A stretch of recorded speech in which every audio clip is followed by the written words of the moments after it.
தமிழக அரசின் புதிய தலைமைச் செயலாளராக நியமிக்கப்பட்டுள்ள கிரிஜா வைத்தியநாதன் அனுபவமிக்கவர் என்றும் சிறந்த நிர்வாகத்தை கொடுப்பார் என பத்திரிகையாளர்கள் கருத்து தெரிவித்துள்ளனர்.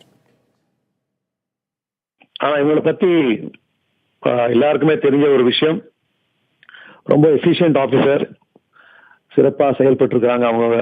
அவங்க இருந்த ஒவ்வொரு பொறுப்புலையும் மதுரை கலெக்டரா இருந்திருக்காங்க, பல பொறுப்புகள் இருந்திருக்காங்க. அவங்க ஹெல்த் கேர் சுகாதாரத்துல பல விஷயங்கள் செஞ்சிருக்காங்க. அதுல முக்கியமானது என்னன்னா, ஒரு பெரிய சலசலப்பு இல்லாம குவாய்ட்டா அவங்க வேலை அவங்க பார்த்துட்டு சூப்பர் எஃபிஷியன்டா பண்ணினா ஒரு ஆபீசர். அவங்க பியூர்லி ஆன் சீனியாரிட்டி அவங்கள நியமிச்சிருக்கிறாங்க. அதுல ஒரு கோயின்சிடன்ஸ், ஒரு நல்ல ஒரு கோயின்சிடன்ஸ் அமைந்திருக்கிறது. தமிழகத்துல இந்த சூழ்நிலையில ஒரு சீனியர் மோஸ்ட் ஆபீசர் அவங்க ரொம்ப ஒரு திறமைசாலியாகவும் இருக்கிறாங்க. ஒரு கான்ட்ரவர்சியும் இல்லாம, ஒரு பொலிட்டிக்கல் கலரும் இல்லாம, இவங்களுக்கு தேவைப்பட்ட ஆபீசர் அந்த மாதிரி எல்லாம் இல்லாம ரொம்ப சிறப்பான officer, very honest, high integrity அப்படின்னு அவங்க ஐஏஎஸ் வட்டாரத்துல சொல்லப்படுகிற ஒரு ஆபீசர். இந்த சூழ்நிலையில அவங்க ஒரு தலைமை செயலாளராக வர்றது நம்ம தமிழகத்துக்கு ரொம்ப ஒரு நல்ல விஷயம் தான் நான் சொல்ல வேண்டும்.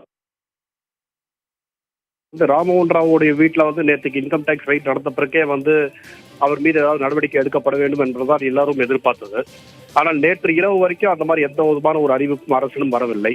ஸோ ஒரு நாள் தாமதமாக செய்தாலும் அவர்கள் ஒரு நல்ல ஒரு அதிகாரியை தலைமைச் செயலராக இப்ப போட்டிருக்கார். இது வரவேற்கத்தக்க ஒரு விஷயம்.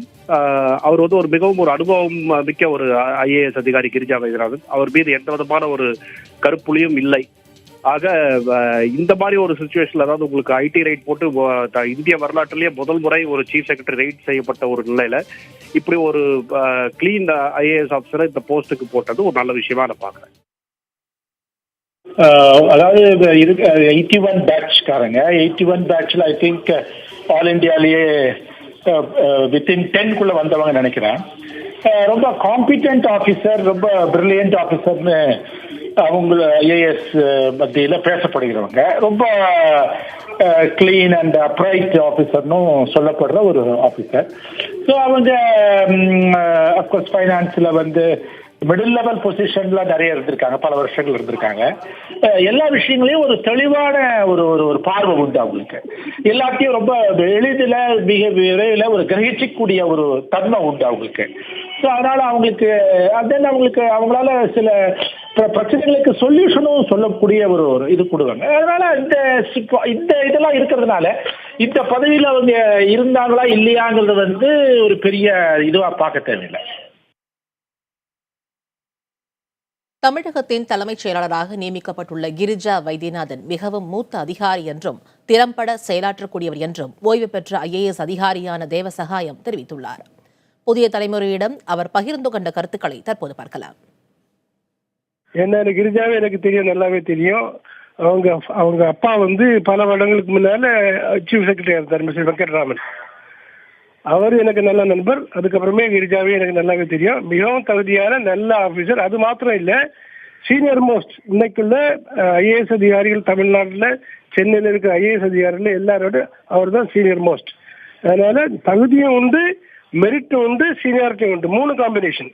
இது சாதாரணமா இந்த மாதிரி காம்பினேஷன் கிடைக்காது. முந்தையே உண்மையிலேயே சீஃப் செக்ரட்டரியா அவங்க ஆக்க வேண்டியது ஞானசேகரனுக்கும் ஞானதேசிகனுக்கும் இவங்க சீனியர், இவருக்கு நம்ம ராமமோகன் ராவுக்கும் இவங்க சீனியர். ஒரு நல்ல தகுதியான ஒரு அமைதியான ஒரு அதிகாரி. தமிழகத்தின் தலைமைச் செயலாளராக நியமிக்கப்பட்டிருக்கும் கிரிஜா வைத்தியநாதன் தகுதியும் நேர்மையும் வாய்ந்த ஒரு அதிகாரி என்று ஓய்வு பெற்ற ஐஏஎஸ் அதிகாரியான தனவேல் கூறியிருக்கிறார். புதிய தலைமுறையிடம் அவர் பகிர்ந்து கொண்ட கருத்துக்களை பார்க்கலாம். குறிப்பாக சுகாதாரத்துறையிலே அவர் ஒரு வல்லுநராக பல மாற்றங்களையும் நல்ல சிறப்புகளையும் செய்தார். நீண்ட காலம் சுகாதாரத்துறையிலே பணியாற்றி அதில் ஒரு வல்லுநர் என்ற பெயரையே பெற்றவர். நில நிர்வாகத்துறையிலே ஆணையராக இருந்து அவர் நல்ல பல்வேறு சிறப்பான பணிகளை செய்திருக்கிறார். அவர் மதுரையிலே மாவட்ட ஆட்சித்தலைவராகவும் சிறந்த பணிகளை செய்திருக்கார். பல்வேறு அரசினுடைய முக்கிய பொறுப்புகளில் பணியிருக்கார். நேர்மையான அலுவலர், எதையும் திறந்த மனதோடு பேசக்கூடியவர். ஆக அத்தகைய ஒருவர் இது போன்ற சமயத்திலே தலைமைச் செயலாளராக ஒரு தக்கவரை நியமித்திருப்பது எங்களுக்கெல்லாம் மகிழ்ச்சியை தருகிறது.